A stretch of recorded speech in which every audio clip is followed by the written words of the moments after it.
नून league की रवायत है, जब ये इक़्तिदार से बाहर होती है तो पांव पकड़ती है। इक़्तिदार में आते ही इनके हाथ गिरेबां तक पहुंच जाते हैं। इक़्तिदार की लालच में ये इनकलाबी होने का ढोल पीटते रहते हैं, लेकिन जैसे ही ये कुर्सी पर बैठते हैं गरीब आवाम का जीना मुहाल कर देते हैं। कल तक ये करप्ट टोला हाजी साहब के आगे पीछे फिर रहा था, मगर अब जब वो बेचारा चला गया है तो उसके बारे में जवाब देना भी पसंद नहीं कर रहे। हुआ कुछ यूं कि प्रेस कॉन्फ्रेंस में राना सनाउल्लाह से सहाफ़ी ने पूछा, आप बाजवा साहब की करप्शन के बारे में क्या कहते हैं? राना सनाउल्लाह ये सुनते ही दुम दबाकर भाग गया। असल में रजीम चेंज की वारदात सारे टोले ने मिलजुल कर की है, एक दूसरे के करतूतों से अच्छी तरह वाकिफ हैं। इसीलिए राणा साहब ने भागने ही में ही आफिया समझी। ऐसा अगर कोई और पार्टी कर देती तो इन्होंने आसमान सर पर उठा लेना था। बाजवा ने नून लीग को एनआरओ दिलवाए और नून लीग ने शुक्रिया अदा करने के लिए टैक्स डिटेल्स लीक करवाकर बाजवा के खानदान को शरीफ खानदान की सफ में खड़ा कर दिया। ये इतने बेशरम हैं कि अपनी कही हुई हर बात से मुकर जाते हैं। राना सनाउल्लाह ने बोला था, इमरान खान गोलियों के जख्म दिखा दे तो मैं सियासत छोड़ दूंगा। इमरान खान ने अपने जख्म दिखाकर शर्म दिलवाने की कोशिश की, लेकिन ये आला दर्जे के बेशरम है। इससे पहले इनका जाली अरस्तु एहसन इकबाल कह चुका है कि अगर नून लीग के दौरे हुकूमत में परवेज मुशर्रफ मुल्क से बाहर चला गया तो मैं सियासत छोड़ दूंगा, लेकिन अब तक गैरत नहीं आई।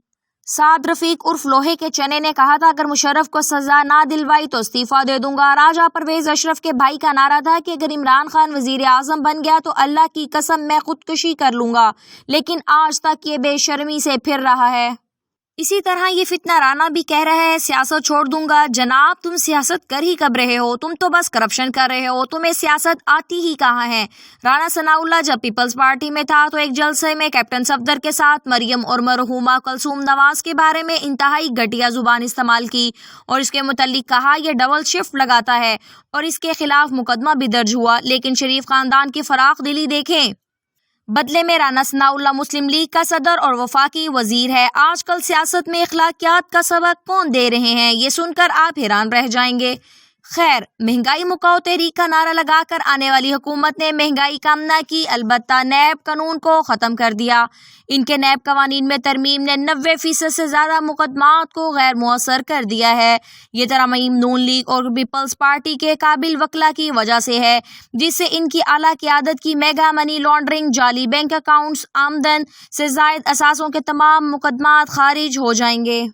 इन तरमीम का इतलाक 1985 से ज़ेर तफ्तीश मुकदमात पर होगा। इमरान खान का कहना है कि जनरल रिटायर्ड कमर बाजवा कहते हैं कि अगली बारी नून लीग की आ रही है।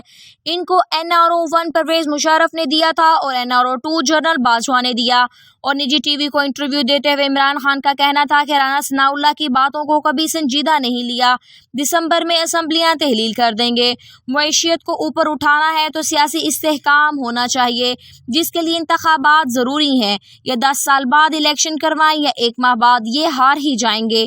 परवेज़ इलाही का ख्याल है कि हुकूमत थोड़ी और चलनी चाहिए। परवेज़ इलाही ने कहा कि हुकूमत ख़त्म करने के हवाले से जैसा मैं कहूँगा वैसा ही वो करेंगे। परवेज़ इलाही ने दोबारा वज़ीर आला बनाने का कोई मुतालबा नहीं किया। चेयरमैन PTI का कहना था कि हमारे साथ जो ये 7 माह में हुआ इसमें जनरल बाजवा की पॉलिसीज रही हैं। जनरल रिटायर्ड बाजवा ने कहा कि उस्मान बुज़दार को हटाएं और अलीम खान को वज़ीर आला पंजाब बनाएं। इनका नाम सुनते ही परवेज़ इलाही ने कहा वो अलीम खान को सपोर्ट नहीं करेंगे। अलीम खान पर बहुत ज़्यादा इल्ज़ामात हैं, उसे वज़ीर आला नहीं बना सकते। इमरान खान का कहना था जो लोग हुकूमत तब्दील करने में मुलव्विस थे वो सब मीर जाफिर और मीर सादिक है। हमारी हुकूमत जब गई तो सब लोगों ने सोचा अब मिठाइयाँ बांटेंगे। इनकी हुकूमत ख़त्म होने के बाद इनकी सियासत भी ख़त्म हो गई। जनरल बाजवा कहते थे कि PTI से कोई टिकट नहीं लेगा, अगली बारी नून लीग की आ रही है। नून लीग की सबसे बड़ी कोशिश है कि इमरान खान को नाअहल करवाया जाए और नून लीग की कोशिश ये भी है कि इन पर मौजूद तमाम केसेस ख़त्म हो जाएं। जब तक केसेस ख़त्म नहीं होंगे नवाज शरीफ वापस नहीं आएंगे। अगर नवाज शरीफ पंजाब में आते हैं तो इन्हें गिरफ्तार कर लिया जाएगा। इमरान खान का कहना था कि जो लोग लोटे होने जिन्होंने गद्दारी की, अवाम ने इनको इलेक्शन में सजा दी। नैब जनरल बाजवा के नीचे थी और कंट्रोल में थी, इसलिए वो फैसले करते थे किसको अंदर जाना है किसको बाहर।